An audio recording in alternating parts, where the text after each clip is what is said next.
Hello, everyone, and welcome back to the English Learning Podcast.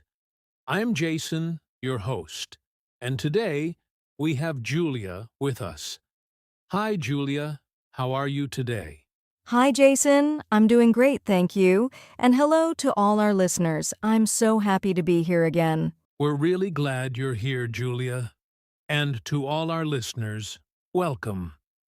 If you are new to our podcast, this is a place where we talk about simple, clear, and fun ways to improve your English step by step. That's right. And today we have a very interesting topic. Train your mouth to talk. Yes, many English learners think speaking is just about knowing words or grammar.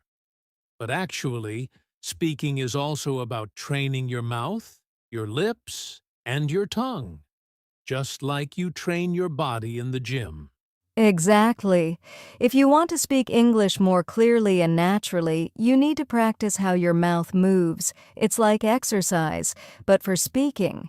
So in today's episode, we're going to show you step by step how you can train your mouth to talk better in English. We'll talk about warm-ups, pronunciation practice, tongue twisters, and even daily routines you can follow.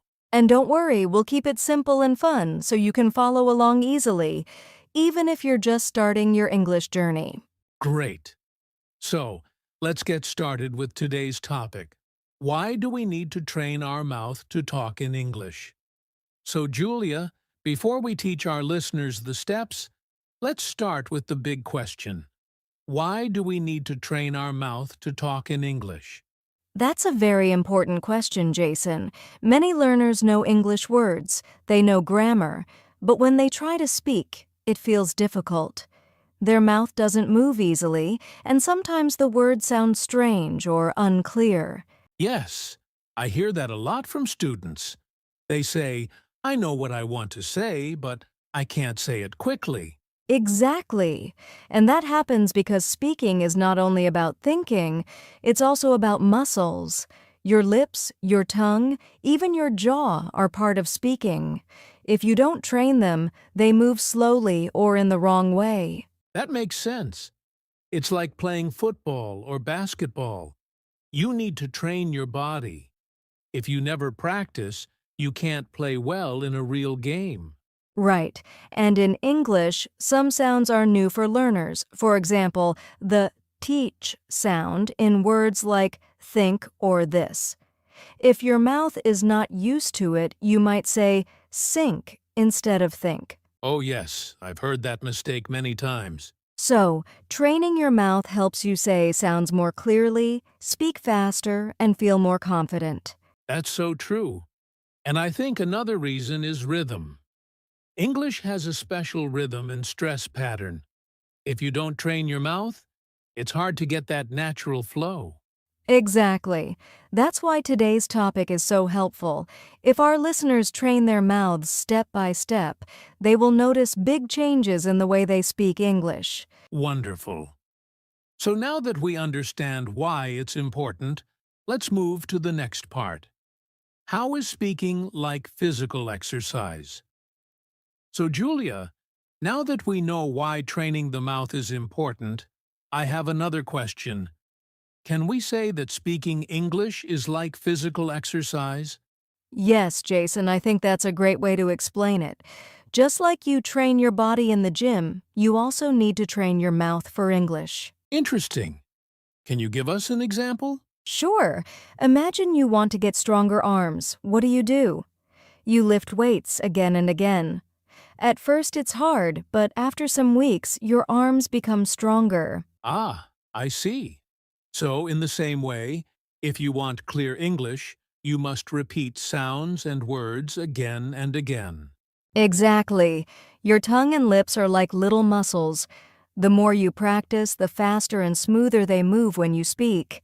That's a very good picture.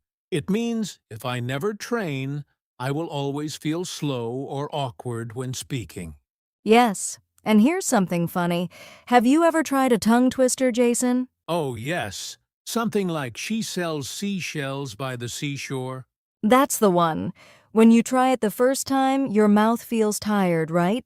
Yes, my tongue gets confused. Exactly. That shows us that our mouth needs training, just like our body. The more we practice, the easier it gets. So basically, learning English is not only mental, it's physical too.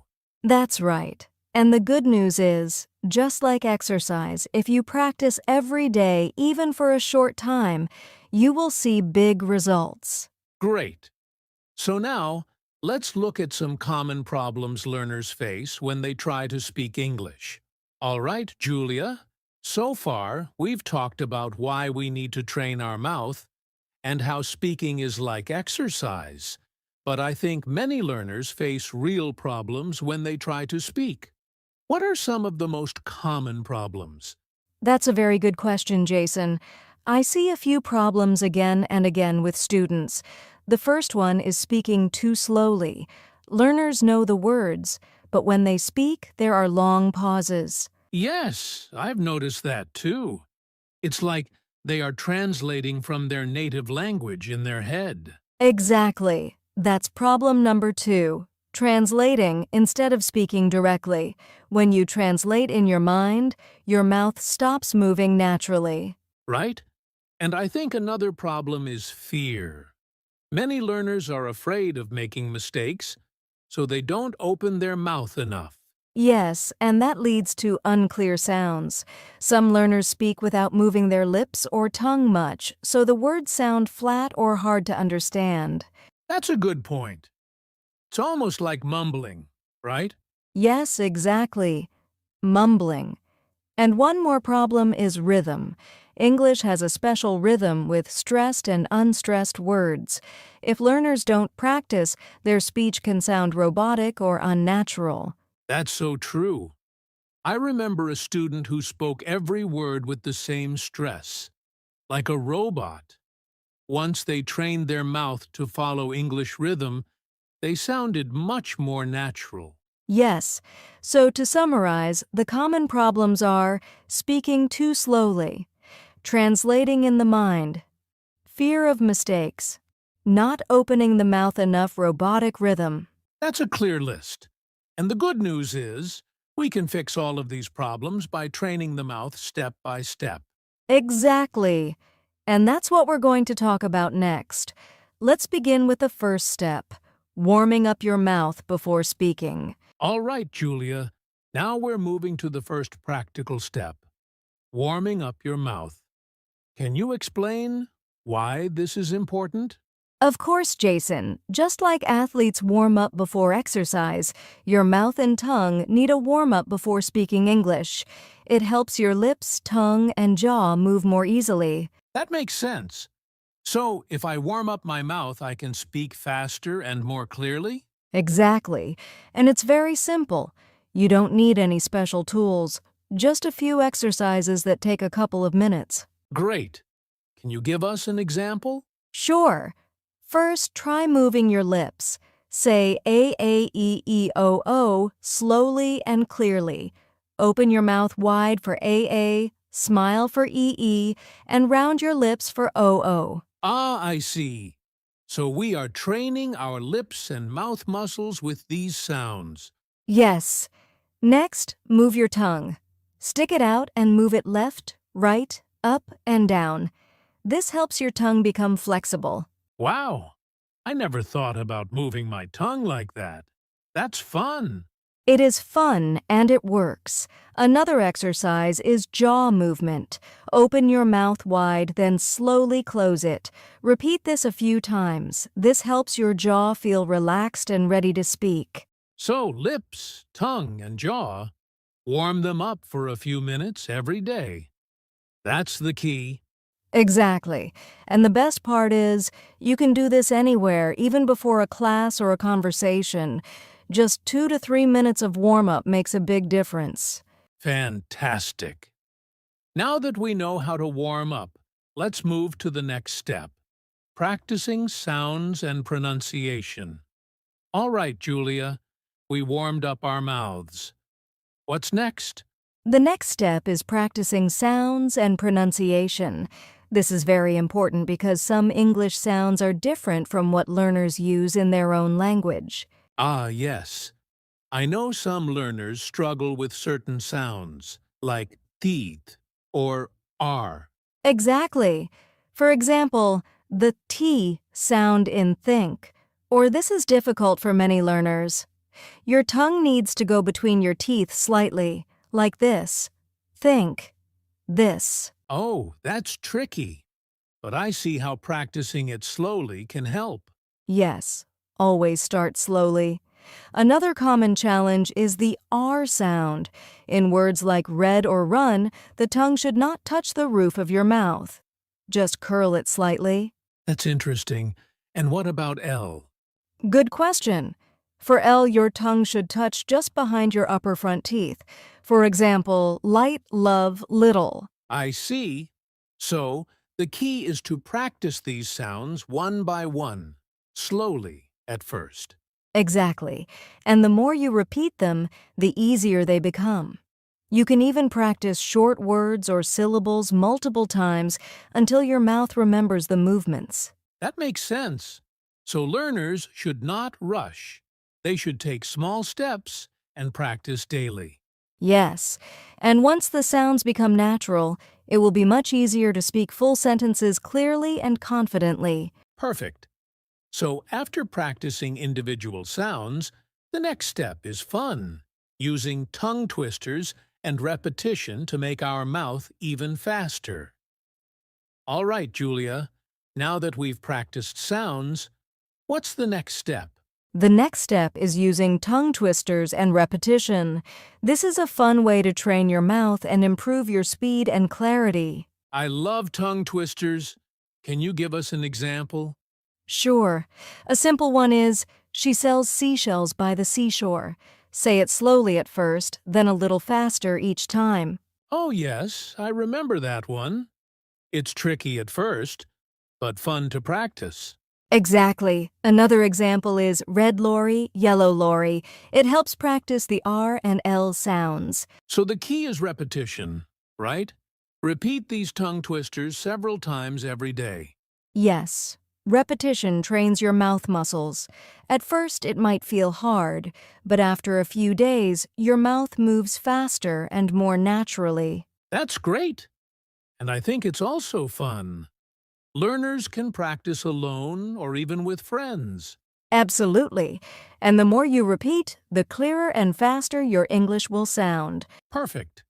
After tongue twisters, we move to practicing short phrases to train your mouth in real sentences.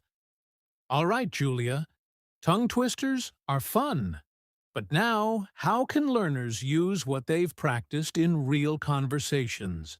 Good question, Jason. The next step is practicing with useful phrases. Instead of just words, learners should practice short sentences they can actually use in daily life. Ah, that makes sense. Can you give us some examples? Sure. For example, how are you today? Or, can you help me please? Or I would like a cup of tea. So learners should repeat these phrases slowly at first, and then faster, right? Exactly. This trains your mouth to say full sentences naturally, not just individual words, and when you repeat phrases every day, it becomes easier to speak during real conversations. That's really practical. So learners can start with 5 to 10 phrases and practice them every day. Yes, and the best part is, these phrases are useful in real life, so learners can start using them right away. Perfect. After phrases, I believe the next step is recording and listening to yourself, right? All right, Julia, now that we've practiced sounds, tongue twisters, and phrases, what's the next step? The next step is very helpful, recording yourself and listening to your own voice. Ah, I see. Why is this important? Many learners don't realize it, but when you hear your own voice, you can notice mistakes that you didn't feel while speaking. For example, pronunciation errors, missing words, or unclear sounds. That makes sense. So recording is like checking yourself, right? Exactly. And the good news is, you don't need fancy equipment. You can use your phone or computer. Just record yourself reading a short paragraph or speaking a few phrases, then listen carefully. Oh, that's easy. And I guess after listening, you can practice again and correct your mistakes. Yes, that's the key. Listen, notice mistakes, and repeat. Doing this regularly trains your mouth and improves your speaking faster. Perfect. And I think it also builds confidence because you can hear your progress over time. Absolutely. Once learners see improvement, they feel motivated to keep practicing every day. Great. So after recording, our next step is shadowing, which is also a very powerful technique. All right, Julia, now we've learned about recording ourselves. What's the next step to train our mouth? The next step is called shadowing. This is a very effective technique to improve pronunciation, rhythm, and fluency. Shadowing? That sounds interesting. What exactly does it mean? Shadowing means listening to a native speaker and immediately repeating what they say, almost at the same time, like a shadow. Ah, I see. So you're copying the sound, speed, and rhythm of a native speaker. Exactly. For example, listen to a short sentence, "I am going to the market today." Then repeat it immediately, trying to match the speaker's speed and intonation. That sounds very useful. And it trains both the mouth and the brain to speak naturally. Yes, at first it might be a little hard, but with daily practice, your mouth becomes faster, your pronunciation improves, and your English sounds much more natural. That's great. And you can shadow anything: podcasts, YouTube videos, or even conversations you hear in real life. Absolutely. Shadowing is one of the fastest ways to improve fluency if you do it consistently every day. Perfect. After shadowing, I think it's important to talk about common mistakes learners should avoid. All right, Julia, before we finish the training steps, let's talk about some mistakes learners should avoid. Yes, Jason. One common mistake is speaking too fast before your mouth is ready. It's better to start slowly and gradually increase speed. Good point. What's another mistake? Some learners memorize words or sentences without practicing the mouth movements. That doesn't help much. You need to actually say the words out loud. Ah, and I think giving up too soon is another problem. Progress takes time, so learners need patience. Exactly. So remember, start slow, practice out loud, and don't give up. Avoid these mistakes and your mouth training will be much more effective. Perfect advice, Julia. All right, Julia, now that we know all the steps, can you give our listeners a simple daily training plan? Sure, Jason. Here's a quick plan you can follow every day. Warm up your mouth for 2 to 3 minutes. Practice difficult sounds for 2 to 3 minutes. Repeat a few tongue twisters for 2 minutes. Practice 5 to 10 useful phrases for 2 minutes. Record yourself or do shadowing for 2 to 3 minutes. Wow, that's just 10 to 15 minutes a day, but it covers everything. Exactly. Consistency is more important than long practice. Just a few minutes every day makes a big difference over time. Perfect. Now let's talk about motivation and why this really helps in real life. Julia, we've talked about all the steps and a daily plan. But why is this so important in real life? Great question, Jason. Training your mouth is not just about speaking clearly, it's about confidence. When you can speak naturally, you feel more confident in conversations, interviews, or even meeting new people. Yes, I agree. And it also helps you understand others better because your mouth and ears are trained together. Exactly. And remember, every little practice counts. Even 10 minutes a day can help you speak faster, clearer, and more confidently in real situations. That's motivating, Julia. Listeners, if you follow these steps consistently, you will notice a big improvement in your English speaking. All right, Julia, It's time for a fun challenge for our listeners. Yes, here's a simple one. Pick 3 tongue twisters and 5 useful phrases from today's episode. Practice them every day for 1 week. And don't forget to record yourself or try shadowing a native speaker while practicing. Exactly. At the end of the week, listen to your recording and notice how much clearer and faster your English sounds. That's a great way to see progress and stay motivated. So, listeners, take the challenge and have fun with it. All right, Julia. That's it for today's episode on Train Your Mouth to Talk in English. Yes, Jason.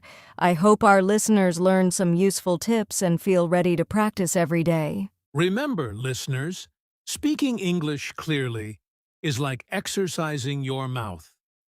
With daily practice, warm-ups, sounds, tongue twisters, phrases, and shadowing, your English will improve step by step. Absolutely. And don't worry about mistakes. They are part of learning. Keep practicing, stay consistent, and enjoy the process. Thank you so much for listening today. If you liked this episode, don't forget to subscribe, share with your friends, and leave a comment. We'd love to hear about your progress. Yes, and we'll see you in the next episode with more tips to improve your English. Keep practicing and have a great day.